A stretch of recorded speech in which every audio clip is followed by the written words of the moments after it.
Bon, on peut peut-être croire la Commission de la Communauté européenne. C'est peut-être crédible. Eux, ils sont peut-être crédibles. Le 26 avril 2007, au moment de l'achat des hôtels Scandic par EQT5, la Commission a écrit « EQT, l'investisseur financier, contrôlé par Investa AB de Suède et actif dans différents domaines. » Il y a à plusieurs moments, quand EQT est impliqué dans les fusions au niveau européen, la Commission a clairement écrit que Investa AB contrôle EQT.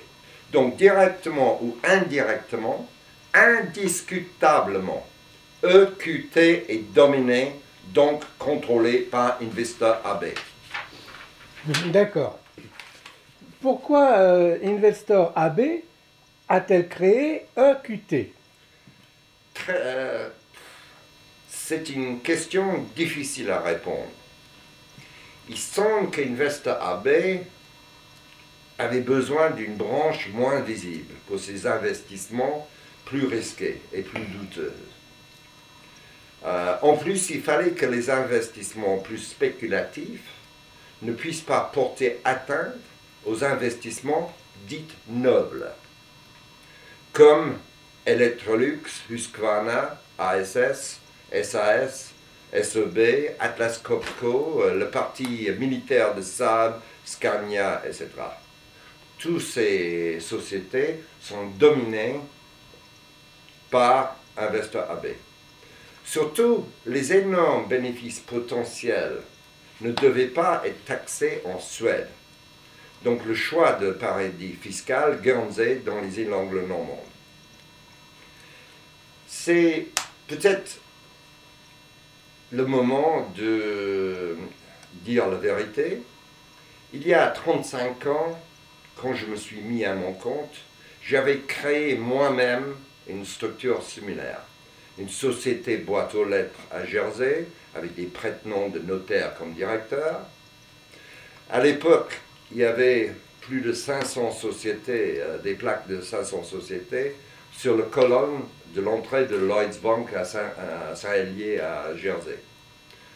Heureusement, il y a prescription. Je présume que je ne vais pas être poursuivi 35 ans plus tard. Non. La société est disparue depuis 25 ans. Alors, dans l'histoire qui nous occupe, qui contrôle Investor AB? Il semblerait que là, on touche quand même au sommet, qu'on soit au sommet de la pyramide. Presque. C'est la société FAM qui regroupe les fondations de bienfaisance de Wallenberg. Le Knut et Alice Wallenberg Fondation, le Marianne et Marcus Wallenberg Fondation et le Marcus et Amalia Wallenberg Fondation. Mais de nouveau, ma réponse va être nuancée. Car à chaque niveau, on m'a dit, quand j'ai téléphoné à tous ces niveaux d'entreprise, nous sommes des simples investisseurs minoritaires dans telle société. Nous ne le contrôlons pas. Je devais donc, au lieu de dire contrôler, je devais dire telle société est dominée par telle société. C'est plus politiquement correct. Oui. Alors, pour répondre à votre question, c'est la famille Wallenberg et surtout FAM, regroupant les fondations de bienfaisance de la famille Wallenberg, qui dominent Investa AB. Car FAM a 22,3% des actions d'investeurs. Mais 22,3%, petit détail, elle a par contre 48% des droits de vote dans Investor. Et si, étant donné qu'il y a le banque SEB, le Skandinaviska Enskilda Bank de Stockholm, qui est contrôlé par la famille aussi, qui a 2 ou 3%, 48% des voix, plus de 3, on dépasse les 50%, sans parler des autres influences de la famille Wallenberg. La société FAM, parlez-nous de cette société. Qu'est-ce que c'est que la FAM? Alors, je vais vous lire une traduction des objectifs fixés sur leur site. L'objectif de la FAM est de faciliter la recherche et éducation scientifique au profit de notre pays, c'est-à-dire la Suède, en étant un actionnaire engagé et cherchant des plus-values. Deuxième citation, l'ambition de la FAM est que la Fondation Wallenberg continue d'être le bailleur de fonds privé le plus respecté, notez le mot respecté, de la Suède dans le domaine de la recherche et éducation scientifique. Le FAM s'engage à long terme et éthiquement dans les sociétés à succès. La chose peut-être le plus honteux que j'ai jamais lu, c'est qu'en début 2010, le PDG d'Investor AB, Boya Ekholm, a présenté ses excuses à ses actionnaires, c'est-à-dire surtout la femme. Car, et je le cite, nous n'avons réussi qu'un rendement de 18% en 2009 au lieu des 20% prévus. C'est quand même un aveu que vous venez de nous faire là. Mais on en revient toujours au Wallenberg. Vous avez parlé de Jacob Wallenberg. Pourquoi lui particulièrement? En anglais, on a une expression, the buck stops here.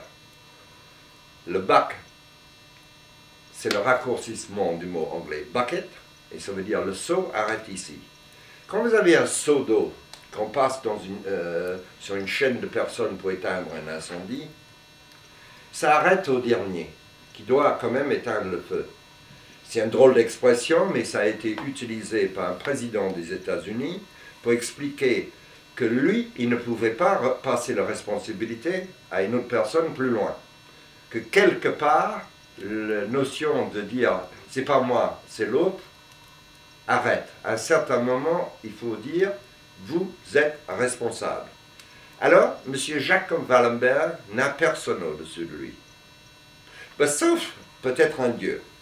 Car les Wallenberg sont une vieille famille de calvinistes, des chrétiens protestants sévères, qui considèrent, peut-être à mon avis avec raison, que gagner de l'argent n'est pas honteux. Par contre, il ne faut pas être ostentatoire. La devise de la famille, c'est être, mais pas être vu. Être, mais surtout pas être vu comme ayant de richesse. Qu'est-ce que Jacob peut faire pour nous, PCT, et la ville de Celles-sur-Cher qui vit avec PCT? Bon, il peut d'abord, sans oublier sa responsabilité vis-à-vis ses autres actionnaires, réfléchir sur deux autres responsabilités qu'une société a. Il a une responsabilité vis-à-vis des employés, les personnes qu'il emploie à PCT, et il a une responsabilité vis-à-vis la communauté locale de Celles-sur-Cher. À INSEAD, il y a 40 ans, on m'a enseigné qu'une entreprise a 4 responsabilités vis-à-vis ses actionnaires, vis-à-vis ses employés, vis-à-vis la communauté locale et vis-à-vis ses clients.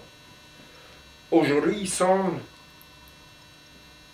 avec ce capitalisme débridé, qu'on ne concentre que sur les actionnaires.